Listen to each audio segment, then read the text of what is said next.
नमस्कार। आइए सुनते हैं मुंशी प्रेमचंद की लिखी कहानी कुत्सा।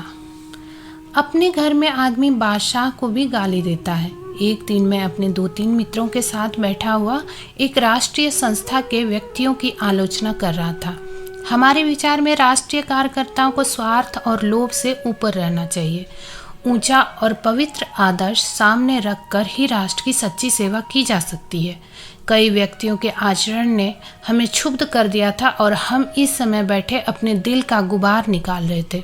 संभव था उस परिस्थिति में पड़कर हम और भी गिर जाते, लेकिन उस वक्त तो हम विचारक के स्थान पर बैठे हुए थे और विचारक उदार बनने लगे तो न्याय कौन करे। विचारक को यह भूल जाने में विलंब नहीं होता कि उसमें भी कमजोरियां हैं। उसमें और अभियुक्त में केवल इतना ही अंतर है कि यों तो विचारक महाशय उस परिस्थिति में पड़े ही नहीं या पढ़कर भी अपने चतुराई से बेदाग निकल गए।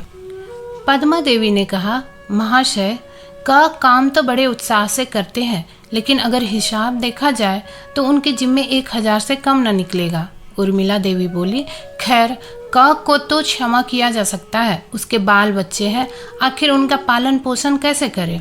जब वह 24 घंटे सेवा कार्य में ही लगा रहता है तो उसे कुछ न कुछ तो मिलना ही चाहिए। उस योग्यता का आदमी 500 रुपया वेतन पर भी न मिलता। अगर इस साल भर में उसने 1000 खर्च कर डाला तो बहुत नहीं है। महाशय ख तो बहुत निहग है, जोरू न जाता अल्लाह मियाँ से नाता, पर उनके जिम्मे भी 1000 से कम न होंगे। किसी को क्या अधिकार है कि वह गरीबों का धन मोटर की सवारी और यार दोस्तों की दावत में उड़ा दे। श्यामा देवी उद्दंड होकर बोली, महाशय ग को इसका जवाब देना पड़ेगा भाई साहब, यूं बचकर नहीं निकल सकते। हम लोग भिक्षा मांग मांग कर पैसे लाते हैं इसलिए कि यार दोस्तों की दावतें हों, शराबें उड़ाए जाए और मुजरे देखे जाए। रोज सिनेमा की सैर होती है। गरीबों का धन यूं उड़ाने के लिए नहीं है। यहाँ पाई पाई का लेखा समझना पड़ेगा। मैं भरी सभा में रगे दूंगी। उन्हें जहाँ 500 वेतन मिलता हो वहाँ चले जाए। राष्ट्र के सेवक बहुतेरे निकल आवेंगे। मैं भी एक बार इसी संस्था का मंत्री रह चुका हूँ। मुझे गर्व है कि मेरे ऊपर किसी ने इस तरह का आक्षेप नहीं किया, पर न जाने क्यों लोग मेरे मंत्रित्व से संतुष्ट नहीं थे। लोगों का ख्याल था कि मैं बहुत कम समय देता हूँ और मेरे समय में संस्था ने कोई गौरव बढ़ाने का कार्य नहीं किया, इसलिए मैंने रूठ कर इस्तीफा दे दिया था। मैं उसी पद से बेलौस रहकर भी निकाला गया। महाशय हजारों हड़प कर भी उसी पद पर जमे हुए हैं।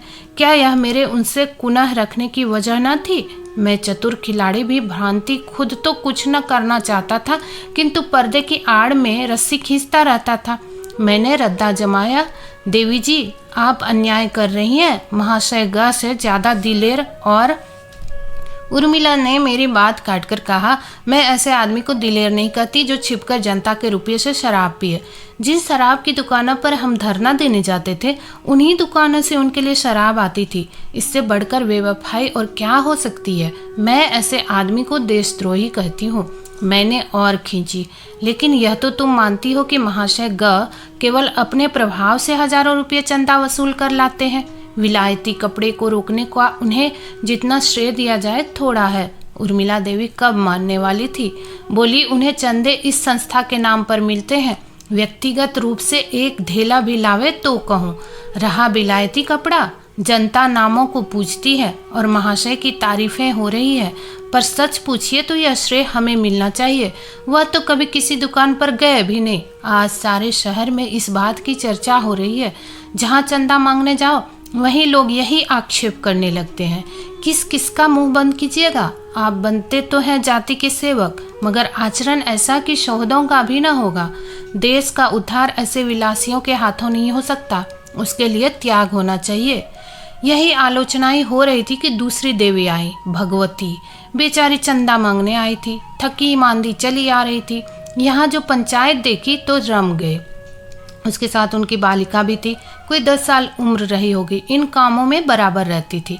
उसे जोर की भूख लगी हुई थी। घर की कुंजी भी भगवती देवी के पास थी।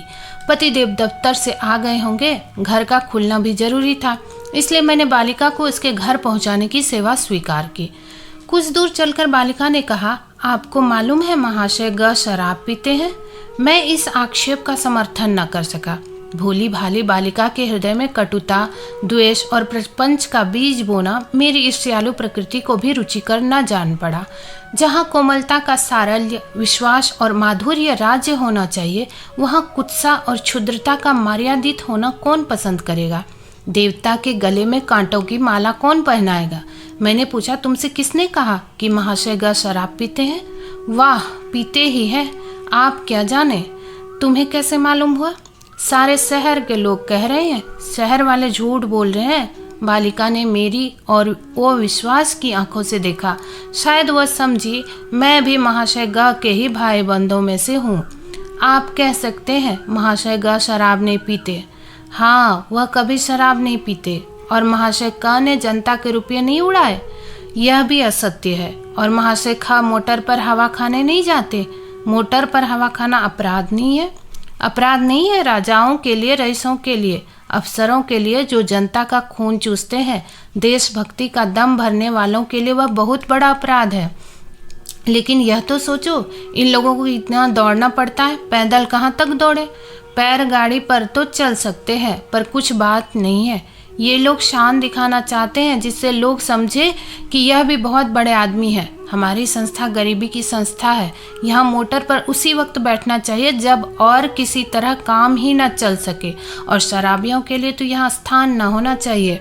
आप तो चंदे मांगने जाते नहीं, हमें कितना लज्जित होना पड़ता है, आपको क्या मालूम। मैंने गंभीर होकर कहा, तुम्हें लोगों से कह देना चाहिए, यह सरासर गलत है। हम और तुम इस संस्था के शुभचिंतक हैं। हमें अपने कार्यकर्ताओं का अपमान करना उचित नहीं। हमें तो इतना ही देखना चाहिए कि वे हमारी कितनी सेवा करते हैं। मैं यह नहीं कहता कि क ख ग में बुराइयां नहीं है। संसार में ऐसा कौन है जिसमें बुराइयां ना हो, लेकिन बुराइयों के मुकाबले में उनमें गुण कितने हैं यह तो देखो। हम सभी स्वार्थ पर जान देते हैं, मकान बनाते हैं, जायदाद खरीदते हैं, और कुछ नहीं तो आराम से घर में सोते हैं। ये बेचारे 24 घंटे देश के हित की फिक्र में डूबे रहते। तीनों ही साल भर की सजा काटकर कई महीने हुए लौटे हैं। तीनों ही के उद्योग से अस्पताल और पुस्तकालय खुले। इन्हीं वीरों ने आंदोलन करके किसानों का लगान कम कराया। अगर इन्हें शराब पीना और धन कमाना होता तो इस क्षेत्र में आते ही क्यों? बालिका ने विचारपूर्ण दृष्टि से मुझे देखा, फिर बोली, यह बतलाइए, महाशय ग शराब पीते हैं या नहीं? मैंने निश्चयपूर्वक कहा, नहीं। जो यह कहता है वह झूठ बोलता है। भगवती देवी का मकान आ गया, बालिका चली गई। मैं आज झूठ बोलकर जितना प्रसन्न था उतना कभी सच बोलकर भी न हुआ था। मैंने बालिका के निर्मल हृदय को कुत्सा के पंख में गिरने से बचा लिया था। दोस्तों, उम्मीद है कहानी पसंद आई होगी। ऐसे ही कहानियाँ सुनने के लिए हमारे चैनल को सब्सक्राइब करें। मिलते हैं अगली वीडियो में। धन्यवाद।